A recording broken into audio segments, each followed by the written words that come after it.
चलो बताइए हमार का लड़का रे का बाबूजी रोवा गिरा के मार के बैठल हूं आ फटा विपत पर लखा का करी रोवा न गिरे मन मार के ना बैठे तो का करी बताई ना राजन बेटा के आदत बाटे ना ठीक है बाटे जन करते ना तो ठीक है करते ना रोवा समझावत नहीं की ना के करा के समझाई अब तोरा के समझाई तोरा बता के समझाओ तो ससुर हमर मल भर पके लगल रे उनके समझे के चाहिए कि हां हमें जिम्मेदारी बा घर में हमें मेहरारू बिया चाहे हमें परिवार बाटे परिवार चलाए खातिर खर्चा चाहिए ना रुपया पैसा चाहिए कि ना बाबूजी आज रुपया पैसा कहां से आई देखा था कि जब से सयान हो गए बियाह हो गए कहीं कमाए धमाए जाते ना खाली चूहेड़न चोरन के दूसरे के साथ पकड़ लेते ना आ घूमे लगत ना जवान अपने बाबू के संग पकड़ ले ससुर ना क्यों आने संग बिगड़ गइल हां बताओ बाहर जाई तो दिल्ली दुनिया जाई कमाए तो दो चार पैसा कमा के लेके आई सुहागिन औरत के हई कुल सिंगार ना हाथ में चूड़ी बा ना ही कुल घर में कुछ बाटे बाबूजी आए जनात जैसे मुंह से मात है तो ऐसा लगता नहीं तो हम अब का करी अपन बेटा के समझाई मारी बोली सुधारी वहां के हम आई जाई का अमेरिका कमाए हां चल तो वीजा भरवा देते भैया चल देते अमेरिका कमाए बाबूजी हम रोवा के कुछ कहा दनी हम रोज से कहा दनी अपन बेटा के मारी बोली समझाई एकदम मारत ससुर हम था गइल हां कितना मारी रे हाथ पकड़ कुरमल छोड़ दल मारत रे हमर बात सुनी हम अब इधर रहब अब ना हई कुल घर में हमके अच्छा नहीं के लागत हम इधर ना रहब हम अपने नहीं हट जाई नहीं हट जाई हां नहीं हट जाई तो हमके खाना में का बनाई उहे बना के दिहन मारब जब ना बना के दिहन तो दूसरा लाठी मारब ना खुदे सुधर जिहन ना ठीक कहत है चल तो तैयारी कर अब तैयारी क्या करे के बाद कुछ घर में पहरे वाला है नहीं कि हाथ में चूड़ी पहरे खातिर कुछ बाटे ना घर में माला डाले वाला बाटे ते ऐसे ही ले चली हमरे ऐसा ले जाए तो पूरा तोर माई बाबू का शिकायत हो दे तोर गांव घर वाला तो अबे ना माई बाबू वहां के मारी हन त जरी हां मैं कर छोड़ी बा कुछ हइया नहीं कह जाऊ ना लुगारिया कोई जा तने लुगारिया पहुंचा दे अरे ना तो जोनो चीज हमरा लगाना के उठो ले जाके बेच उच के मैं सब उड़ा फुड़ा देले बना बेच देले तो का कइले बना जन हम गहना घरे सब गहना जन मिले रे तन कुल उड़ा देले बना करा एको दिन बसाइबा ना कइले या कि हमर गहना को दे बेच देले मैं हे तेरे कहत ना सुन धनिया तनी हमें धनिया हो ना तनी गहना दे दा आ फिर आगे सबके नया नया डिजाइन में बनवा देता हम पर चलो कहत ना तो बनवाई न दी हां तो हम दे देनी पैसा का कइले सुना जन बेचले रहता हन उड़ा फुड़ा देना और क्या करी हन 10 चुहेड़न के साथ मेरे अंदर क्या करी हन ना सही कहत ई ससुर के ओए कुल बिगाड़ देला वस पिया कर बना देला वस हां है चुहेड़ी के मंडली में ससुर बैठा सब बात छोड़ी चली हमरा नहीं लिया के चली चल अभी लेके आते हैं तुम दे चल तब ससुर के समझ में आई हां खा के सारे एक न तनाई रहता दे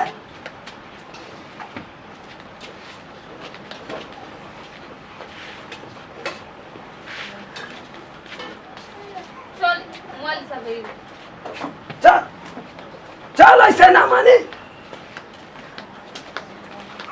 चल जल्दी अरे दर्जी करा ये कुल कहां जाता राजा कहां जाता है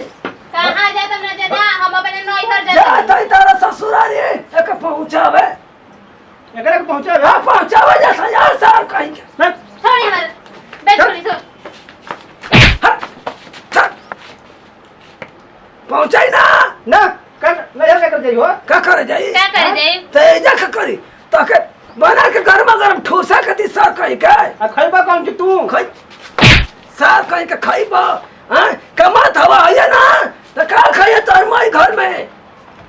आ तू नैहर के तलू हां हम नहीं अरे का है चल चल घर पे चल ना जाई का है कमत जा कमी बा कामच गरे बाबूजी अरे पूछा तनी के कामच के कमी बा आज तक ला रुपया फुटे कौड़ी दे आगे ना हाथ में चूड़ी ना रहेला गले में मंगलसूत्र ना रहेला सब पाँव में पायल ना रहेला कई चूड़िया कुल का देलू का का देलू मने रोल ले जे बेच देनी को हाथ के धनिया तनी दे दी दे दा रुक सार कहीं गया बने नया नया डरा सिवावत हवे हाय कुल साड़ी पहिराव देना हमरा के। अच्छा देखो चल जा जाए तो हम कल किन दे काहे के जाई? नहीं देखो पहले हम कितना कमा के धइले कहाँ सर कमाइबा ना तो खाई कहीं रे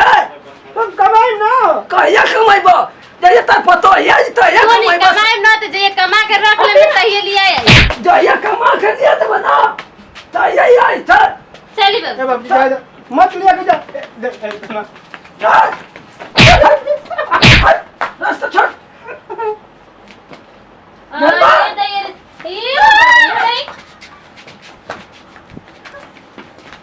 आई मम्मी बाबूजी आई मम्मी आई मोना सुन देखो घर में चलो जा मत